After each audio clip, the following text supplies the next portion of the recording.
Muchas gracias, diputado presidente. Yo quisiera aprovechar este espacio de 25 minutos para tener una conversación con los compañeros diputados y con el país, y sobre todo con el sector productivo que estuvo esta tarde en esta Asamblea Legislativa. Porque yo creo que el diálogo, el consenso, los esfuerzos por hacer las cosas bien siempre han estado dispuestos de nuestra parte. El nuevo texto del proyecto de ley, de la ley del recurso hídrico, abre una ventana de oportunidades positivas para una gran legislación hídrica que merece Costa Rica. Nosotros entendemos que aquí en esta Asamblea Legislativa, en el expediente 17.742, se tramitó un proyecto de ley para la gestión integral del recurso hídrico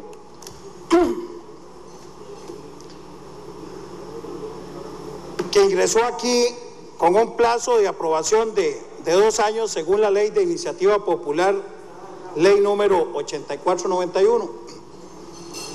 Ingresó a esta Asamblea Legislativa el 25 de mayo del 2010. O sea que esta ley va a cumplir exactamente 6 años, ya cumplió 6 años, va para 7 años de estar en trámite en esta Asamblea Legislativa. La Asamblea Legislativa, los diputados de la Asamblea Legislativa anterior aprobaron en primer debate este proyecto de ley. Proyecto de ley que fue a consulta facultativa a Sala Constitucional. La Sala Constitucional declaró inconstitucionales el artículo 29 y el artículo 30 y un transitorio de ese texto sustitutivo. Esa respuesta de la Sala Constitucional vino a la Asamblea Legislativa y lo conoció la Comisión de Consultas de Constitucionalidad y remitió un informe el 20 de junio de 2016 a este plenario legislativo. Este plenario legislativo recibió el texto y ocurre que el 19 de julio del 2016, cuando ya está aquí de regreso en el plenario el informe, el dictamen de la Comisión de Consultas de Constitucionalidad, se apersonan a esta Asamblea Legislativa la Alianza Nacional Agropecuaria, UPA Nacional, UPIAC y un grupo de productores pidiendo apoyo. Y un grupo de diputados de zonas rurales, sobre todo que somos hijos de productores y agricultores y de ganaderos, y que venimos de una provincia como la de Guanacaste, y que hemos estado inmersos en el terreno de las fincas y de los productores y el sector forestal, nos incorporamos a tomar la palabra para hacer un análisis de lo que planteaba el sector productivo. El 19 de julio del 2016, casi 22 días después de que se da el dictamen de la Comisión de Consultas de Constitucionalidad, Martín Calderón y Juan Rafael Lizano me envían a mi correo personal, después de una reunión que sostuvimos en fracción de Liberación Nacional, un correo electrónico. Y ahí comienzan las relaciones formales, escritas, de comunicación entre la Alianza Nacional Agropecuaria, la UCAED y algunos de los diputados de esta Asamblea Legislativa. Nos presentan reformas al proyecto de ley, 16 propuestas de reforma al proyecto de ley. ¿A cuál proyecto de ley? Al expediente 17.742. Entonces ya teníamos 16 propuestas más los 3 cambios sugeridos por la Sala Constitucional. Nosotros el 20 de julio, un día después, integramos una comisión de diputados, un grupo grande de diputados, que comenzamos a trabajar de las diferentes fracciones políticas. Incorporamos en una matriz de trabajo las 16 observaciones que nos presentó la Alianza Nacional Agropecuaria. Para ya el 6 de septiembre, el 6 de septiembre del 2016, la Cámara de Agricultura y la Alianza Nacional Agropecuaria nos presentan una matriz al borrador del nuevo texto del proyecto de recurso hídrico que estábamos trabajando.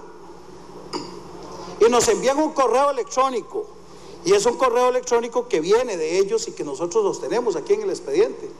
Y sigue la segunda comunicación formal de un texto que les llega a ellos porque lo trasladábamos a los diputados y algunos de los compañeros diputados o varios de los diputados les transfieren también uno de los borradores de texto, igual de los borradores que distribuíamos entre la mayoría de los diputados de las diferentes fracciones, y nos aportan una matriz de borrador a ese nuevo texto que estaba en construcción el 16 de septiembre del 2016.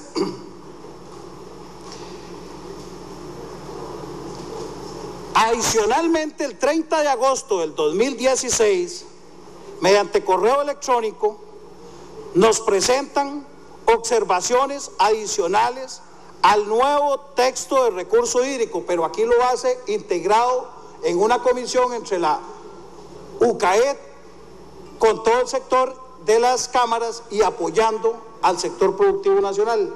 Tomamos ese texto porque era un texto completo del texto que estábamos trabajando, con una serie de cambios minuciosos de técnica legislativa, de reforma en temas formales, de temas de fondo, adicionales a los 16 puntos que había presentado la Alianza Nacional Agrícola, sino que eran muchísimo más grandes.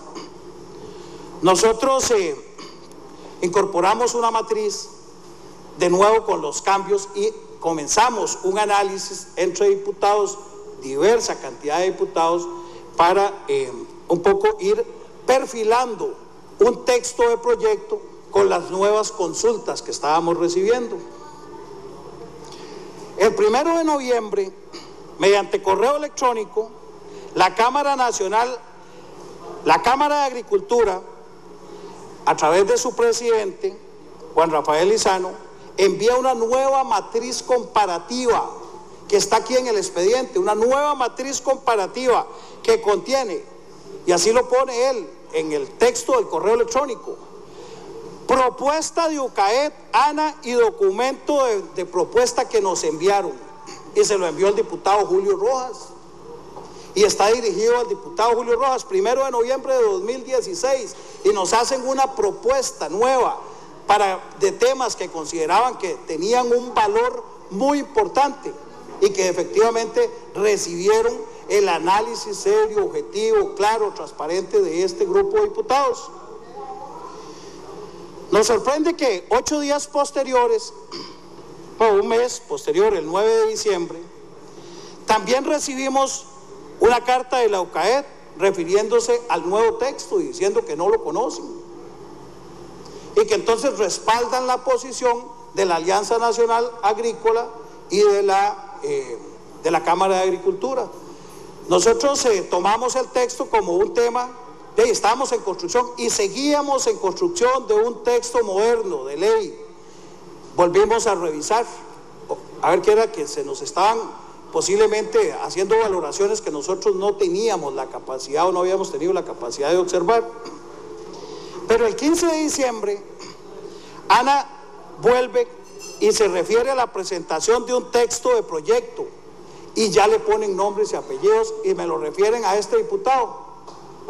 Y entonces dicen que desconocen el texto, pero no que no lo conocen, porque han participado en la redacción con los aportes en las matrices y los documentos escritos que tenemos, con amplia participación de esos sectores.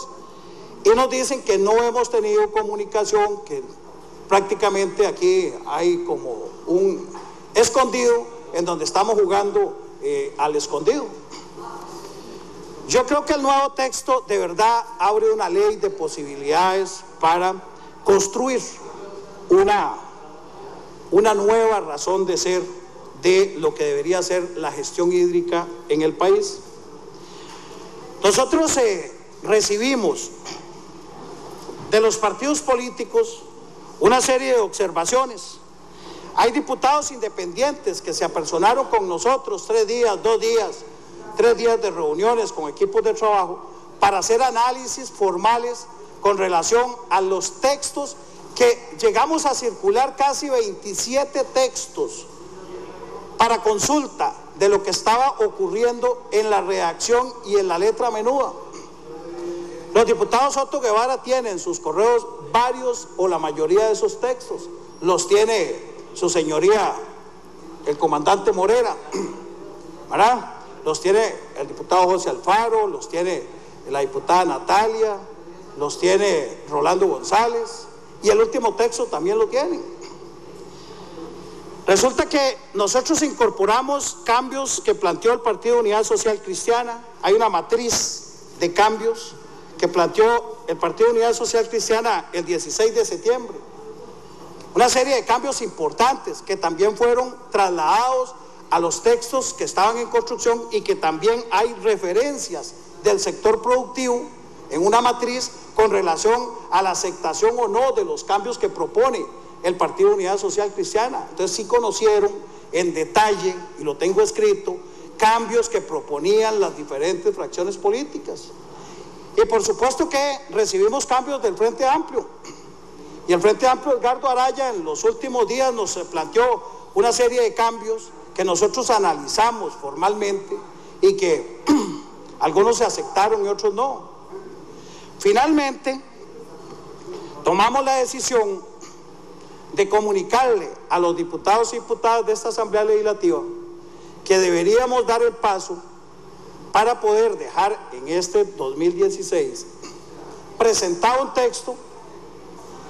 Comenzamos a dar espacio para que los diputados entendieran, leyeran, conocieran, y finalmente fueron firmando. 42 diputados firmaron. Podemos llegar a tener discusión y análisis con el resto de los diputados y con todas las fracciones. De todas las fracciones políticas hay firmas aquí. Y nosotros hoy tenemos un texto que es un texto que es hoy, si lo comparan con el texto del 17.742, es un texto con mejor técnica legislativa, es un texto muchísimo mejorado en redacción, es un texto muchísimo más claro para una ley del recurso hídrico, es un texto que tiene aportes adicionales estratégicos e importantes. Eliminamos un tema que nos pidieron que se llamaba fuentes intermitentes. Y entonces el sector productivo quería que fuentes intermitentes era un gran error en esta ley. Ya no existe. Comenzamos a quitarle los temores y los riesgos al proyecto. Y hoy tenemos miedos. Tenemos miedos de compañeros que no se han leído el texto. Y yo lo que quiero pedir aquí es que hagan el análisis correspondiente. El texto entra a corriente legislativa, va a publicación, vamos a tener la posibilidad de sentarnos nuevamente con los sectores, vamos a tener la posibilidad de seguir dialogando, pero el país necesita una ley que han pasado 7 años. Vamos a cumplir 7 años de tener un texto en donde tenemos la ley de 1942, la ley del ambiente y alguna otra legislación aislada que no regula en su totalidad y en su integralidad la ley para la gestión integral del recurso hídrico. Sin agua no hay agricultores. Los que estamos en Guanacaste sabemos que sin agua no puede existir agricultura, ni siquiera en grande ni en pequeñito. Si a nosotros nos dicen que es que estamos afectando porque la Sala Constitucional declaró inconstitucional una regresión ambiental y entonces atendemos lo que dijo la Cámara de Agricultura, incorporamos el artículo 33, lo incorporamos completo como ellos lo querían, y nos dice la OCAED que incorporemos el artículo 33 de la actual ley forestal y lo incorporamos, pero si nos quieren eliminar el inciso D de la ley forestal, no podemos, porque generamos una regresión ambiental. estamos eliminando de un texto normativo un inciso que ya está a favor de la naturaleza, está dado a favor del ambiente, no lo podemos eliminar porque eso genera un vicio de constitucionalidad. Y entonces una de las inconsistencias que hoy nos alegan es que lo incorporamos completo, el inciso D que hoy está en la actual ley forestal.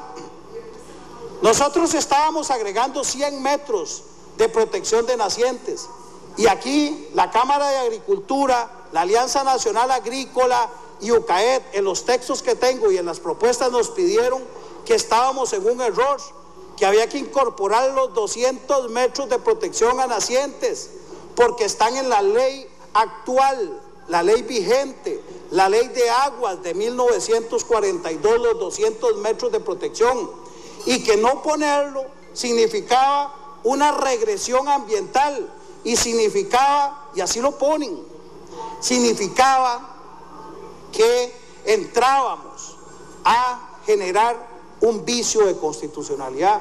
Y entonces en el artículo 30 incorporamos lo que dice la actual ley de aguas de Costa Rica, los 200 metros de protección a nacientes que suministran agua potable a población.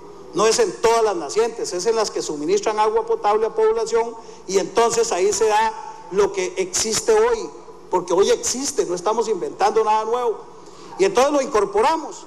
Yo creo que ahí estamos dando respuestas positivas a lo que nos han pedido, y que son temas de conservación y de protección, y que tienen que ver con el agua del futuro, y que tienen que ver con algo que está y que existe.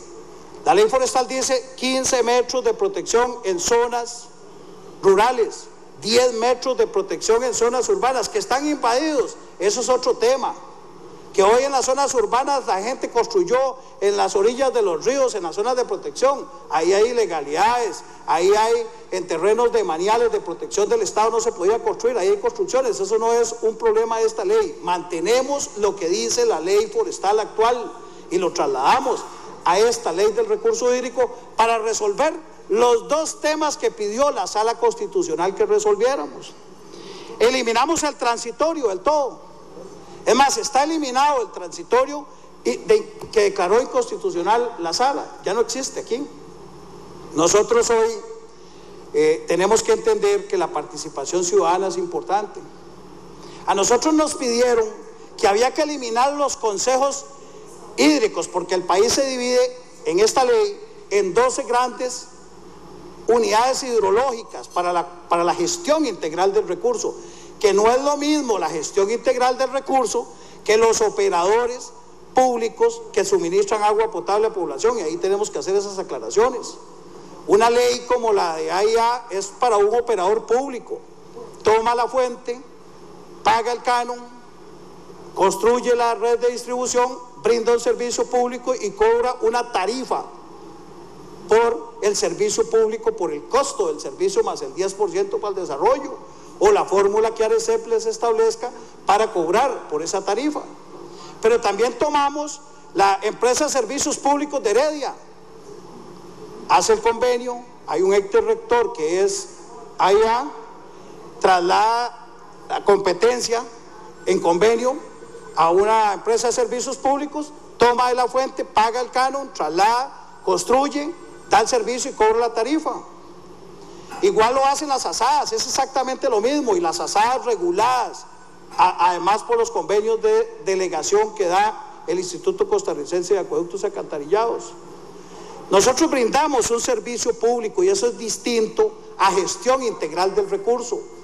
La gestión integral del recurso tiene que ver con conservación, con protección, con políticas públicas en favor de proteger un recurso que requiere ser protegido.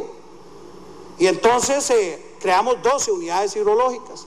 En esas 12 unidades hidrológicas se requiere la participación de la ciudadanía, de cómo es que vamos a tener el Estado desde arriba y la participación de la gente en su conservación y protección. Les da un temor y querían eliminar las unidades hidrológicas.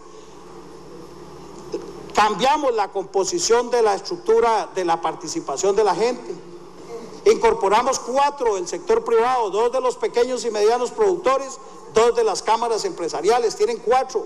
más el de las municipalidades, más 2 del gobierno, dejamos al gobierno solo con 2 y le damos una participación del sector ambiental, y entonces tenemos participación de la gente, y cambiamos el tema de la propuesta porque no podían ellos aprobar. Quien aprueba finalmente es el ministro de Ambiente, que es el rector del área del recurso hídrico, es el que tiene que firmar el Plan Hídrico Nacional, es el que tiene que aprobar el Balance Hídrico Nacional, y es el que tiene que aprobar la política mediante un decreto ejecutivo que firma con el presidente de la República. Aquí lo que hay es construcción desde la base, con recomendación hacia arriba, y quien formula finalmente la Dirección de Aguas y traslada el tema para su publicación y todo lo demás, y finalmente se firma. Yo creo que aquí estamos hablando de protección y conservación, de gestión integral del recurso, y sin agua no vivimos, y sin agua no viven los productores ni los agricultores cultivan, y si no, cuando tenemos un verano, cuando lo que falta es infraestructura para tener agua de riego, condiciones, agua potable y todo lo demás, sí, pero también es necesaria la conservación, la gestión integral, el manejo adecuado de los recursos. Yo los reto a todos a que leamos el texto actual y que pongan a sus asesores a hacer una comparación entre el texto actual y el anterior texto que es de Iniciativa Popular, que es muy importante. El 90% de ese texto de Iniciativa Popular está aquí, y estamos conservando y arreglando muchas cosas, y el valor cultural del agua era necesario, y el valor social del agua era necesario, y definir las condiciones de realmente los derechos, como el agua como un derecho fundamental en cantidad y calidad para las personas, para los ciudadanos, y el agua, la conservación y la protección. Pero también aquí tenemos que decir que antes las penas administrativas eran de 11 a 25 salarios base de multa, y habían multas altísimas, y entonces para evitar lo que pasó con la ley de tránsito y para evitar lo que pasó con la ley de bienestar animal, ajustamos la sanción administrativa de un salario base, de 2 salarios base, de 4 salarios base y de 5 salarios base, dependiendo de las sanciones administrativas. Ahora me van a decir que es demasiado bajo. Bueno, pero hay sanción administrativa con un costo que la gente pueda atender y que la gente pueda pagar. Yo creo que estamos haciendo esfuerzos necesarios. Aquí estamos construyendo quizás la ley más importante de gestión ambiental que requiere Costa Rica. Aquí estamos construyendo en serio y con objetividad. Si quieren conversar y tienen propuesta, sentémonos. Si la propuesta es seria y no es política, porque también hoy vi aquí compañeros haciendo propuesta política, si la propuesta es objetiva, es seria para construir en un país, construyamos un país. Si tienen oferta seria, técnica, necesaria para mejorar el texto, bienvenidos. Todos los productores, yo soy también hijo de productor. Si tienen propuesta seria para que cambiemos las cosas en beneficio de Costa Rica, hagámoslo, pero no hagamos las cosas por intereses politiqueros o por acciones necesarias para jalar viento a precandidaturas o ese tipo de cosas, porque eso sí le hace daño a Costa Rica. Muchas gracias, presidente. Quedo a su disposición.